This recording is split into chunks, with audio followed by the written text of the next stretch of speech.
जब बॉडी में कोलेस्ट्रॉल ज़्यादा हो जाता है तो जो आज के डॉक्टर्स हैं उनके लिए अब यह एक सेवा का कार्य नहीं रहा है, उनके लिए यह एक बिजनेस और व्यापार हो गया है। हर व्यक्ति एन केन प्रकारेण धनार्जन करना चाहता है। आपको क्या होता है, आपके घर की स्थिति क्या है, आप ज़्यादा बीमार होते हैं, कम बीमार होते हैं, इससे मतलब नहीं है। आप हमेशा हमारे पास आएँ, 2-4 मरीजों को और लेके आएँ, यही डॉक्टरों का ध्येय हो गया है।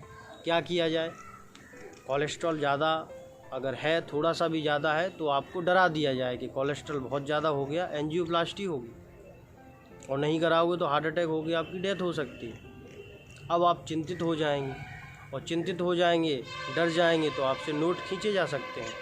उस दौरान आपको चिंतित नहीं होना है, थोड़ा सा चिंतन करना है कि ये कोलेस्ट्रॉल बढ़ा कितना है। क्रॉस चेक कीजिए, अपनी रिपोर्ट को देखिए कि मेरा कोलेस्ट्रॉल लेवल है तो कितना है। एकदम से डर नहीं जाना है। पहले हुआ करता था कि डॉक्टर भगवान होते थे, वैद्यों का समय था, आचार्य कोई शुल्क नहीं लेते थे। जन कल्याण की भावना से यह आयुर्वेद रूपी ज्ञान जन जन तक पहुंचाते थे। हमारी जो अपनी किचन थी वही औषधियों का भंडार हुआ करती थी, व्यक्ति निरोगी रहते थे।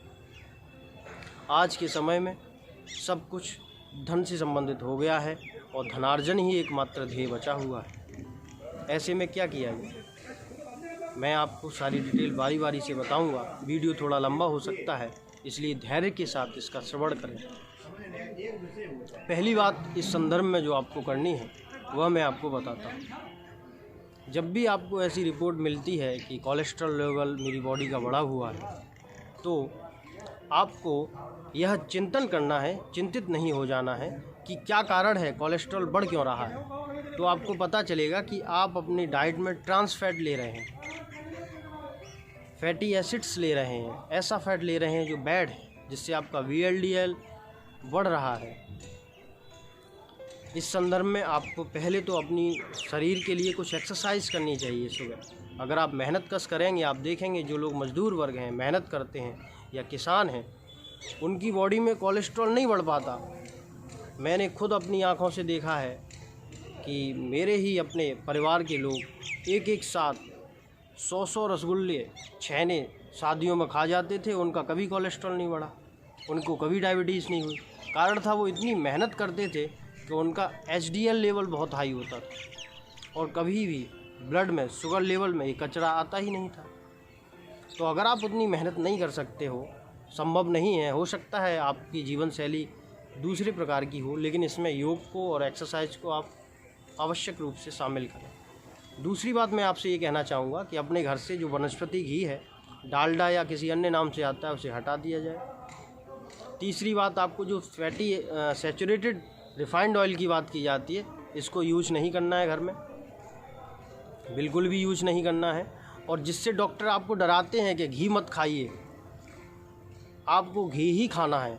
गाय का शुद्ध अगर आप घी प्रयोग करते हैं और मक्खन मिल जाए, तो वो आपकी आंतों के अंदर जो मल जमा हो जाता है, कोष्ठबद्धता, कब्ज जिसको कहते हैं, उसको भी साफ़ करता है। क्योंकि उसमें चिकनाहट होती है, तो चिकनाहट के जरिए पुराने से पुराना कब्ज यानी मल जो जमा रह जाता है, क्योंकि पेट अक्सर लोगों का साफ़ नहीं होता, तो जो बाहर निकल जाना चाहिए वो पेट के अंदर ही रहता है।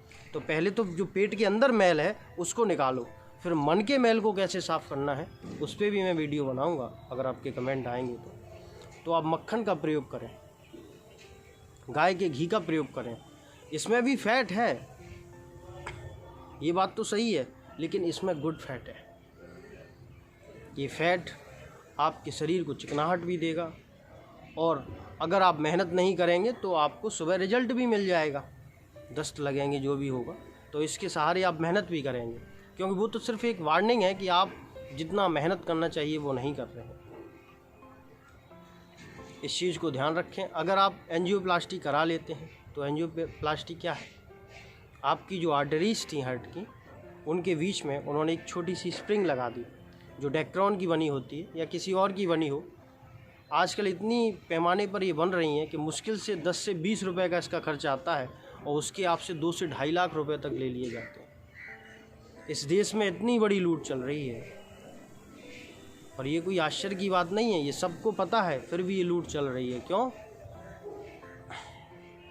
क्योंकि ये माफ़ कीजिएगा, क्योंकि यह पूरी प्रक्रिया एक बड़े वृहद लेवल पे है, और सबके पास पैसा पहुंचता है, कंपनी भी खुश है, डॉक्टर्स भी खूब प्रसन्न रहते हैं और सिर्फ धनार्जन हो रहा है। और जब एंजियोप्लास्टी भी 2 से 3 बार हो जाएगी तो आपसे कहा जाएगा कि बाईपास सर्जरी करवा लीजिएगा, एक अलग से आर्टरी लगा दी जाएगी। लेकिन आपसे यह नहीं कहा जाएगा कि यह जो बीमारी है इसका जड़ ही ख़त्म कर दिया जाए। आप क्यों ना अपने जीवन में योग और एक्सरसाइज को शामिल कर लें, आप क्यों ना अपने जीवन में अपने आहार का ध्यान रखें। हम देखें कि हम बने किससे हैं, 400 से 500 साल जो हमारे डीएनए में जेनेटिक में इन्फॉर्मेशन है उसका प्रयोग करें।